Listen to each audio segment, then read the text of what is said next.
Salut les amis, ça fait un petit bout de temps qu'on s'est pas vu. J'espère que vous allez bien et que vous avez passé une bonne période estivale.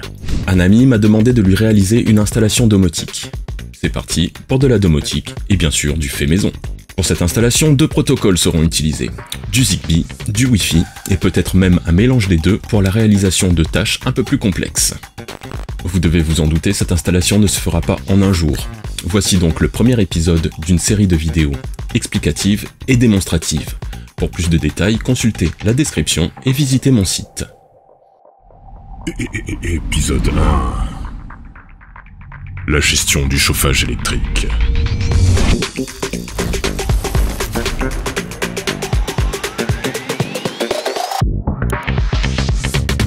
Pour rappel, lorsque le fil pilote d'un chauffage reçoit une demi-alternance positive, celui-ci passe à l'arrêt.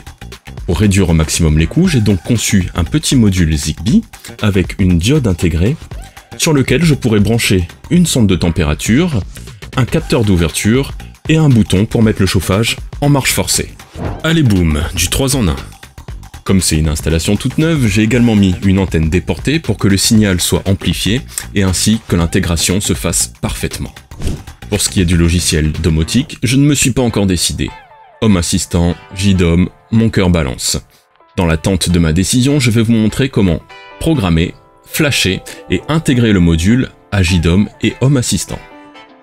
Papa, comment tu fais pour réaliser tes circuits imprimés? Tu t'intéresses à la domotique et à l'électronique, toi? Oui. Waouh, la relève.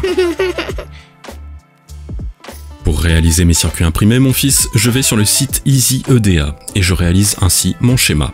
Une fois celui-ci terminé, je n'ai plus qu'à placer les composants sur la plaque et exporter les fichiers Gerber. Je peux ensuite lancer la production. Et tu fais comment pour souder tes composants? Des quoi? Composants. Ah. J'ai reçu mes circuits et mon masque. Je peux donc positionner ce dernier, étaler la pâte à souder, positionner les composants et placer le tout au four. La soudure se fait également très bien au pistolet à air chaud. J'ai choisi des composants CMS, c'est-à-dire montés en surface, pour un gain de place sur la plaque et pouvoir positionner le module dans le boîtier encastrable du chauffage. Dans ce cas, la sonde de température n'aura pas son emplacement idéal. Elle sera donc déportée à quelques mètres du convecteur. Comme vous avez pu le voir en vidéo, je teste ensuite chaque soudure pour vérifier qu'il n'y ait pas de faux contacts. Et je passe ensuite à la soudure, au fer à souder, des composants qui ne vont pas au four, en terminant par le relais et l'alimentation. Et tu fais comment pour programmer et flasher? Et tu voudrais pas montrer tes pieds par la même occasion? Je suis sûr que je peux passer dans le top 10 mondial YouTube. Si, je te montre tes pieds. Elle est où la caméra? En m'aidant du schéma, je vais réaliser la programmation avec PTVO, un logiciel qui ne peut être plus simple. La LED de statut sera P20. En première sortie, je mets le relais en P02, lié à la première entrée en P17, qui sera le bouton pour la marche forcée. Ma deuxième entrée, P16, ce sera le capteur d'ouverture de fenêtre, Switch, et je la lie à une deuxième sortie virtuelle, P30, de type contact. Et pour terminer, la troisième sortie sera donc la sonde de température DS18B20 en P03. J'efface l'ID, il sera automatiquement complété lors de l'intégration au système domotique. Pour rendre le programme compatible avec Zigbee to MQTT, je dois aller dans les paramètres experts. Je vais saisir un ID de modèle et je crée ensuite le fichier de configuration pour Zigbee to MQTT. Puis, je crée le fichier de flash au format HEX. Pour envoyer le programme au module, il faudra un adaptateur. Vous pourrez en retrouver un exemple sur mon site.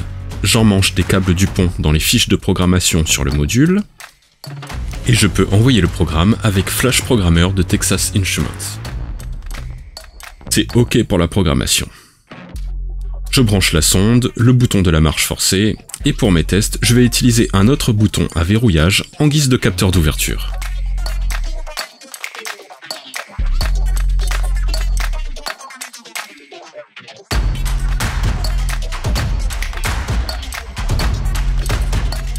Pour rendre le module compatible à Zigbee to MQTT dans Home Assistant, je vais devoir indiquer au serveur les informations que remonte exactement mon module. Comme c'est du fait maison, il ne fait pas encore partie de la liste des modules compatibles. Mais comme vu précédemment, j'ai créé un fichier de configuration.js dans PTVO qui contient toutes ces informations.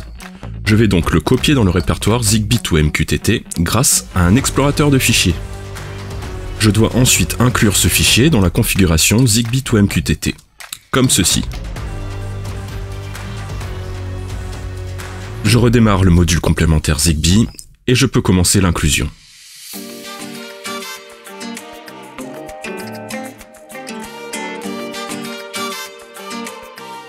Le module est reconnu en quelques secondes et est inclus avec comme nom de modèle l'idée paramétrée. Je n'ai plus qu'à continuer le paramétrage et à tester le tout. Les trois informations remontent bien, c'est-à-dire l'état du chauffage, allumé ou éteint, le contact d'ouverture de la fenêtre, ouverte ou fermée, et la température.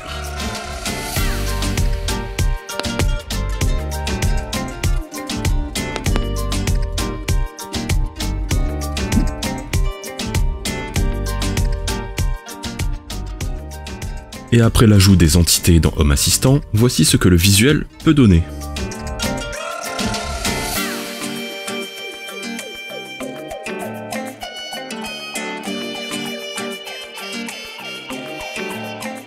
Dans JDOM, j'utilise le plugin Zigbee Linker, non officiel, développé par Mr. Green.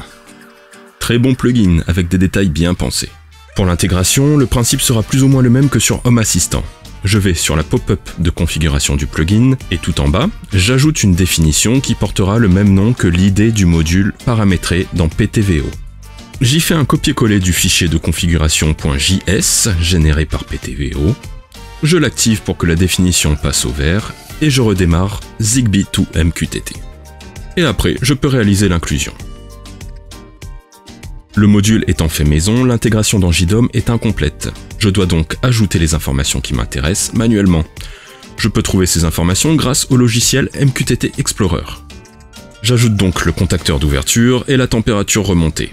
Le relais étant déjà présent, il n'est pas nécessaire de l'ajouter.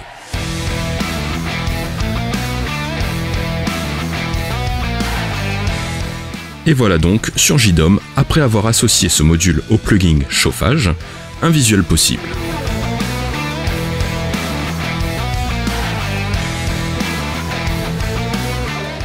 La stabilité des températures générées par ce plugin m'étonnera toujours.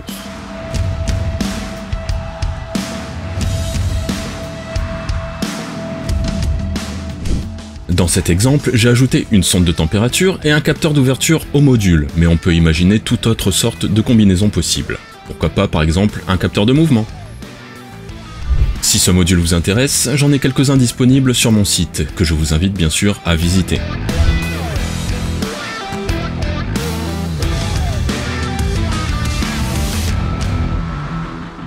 Voilà les amis, cette vidéo est terminée. Comme d'habitude, n'hésitez pas à lâcher un pouce si elle vous a plu, à vous abonner si ce n'est pas le cas, à la partager. Je vous dis à tout bientôt. Bye bye.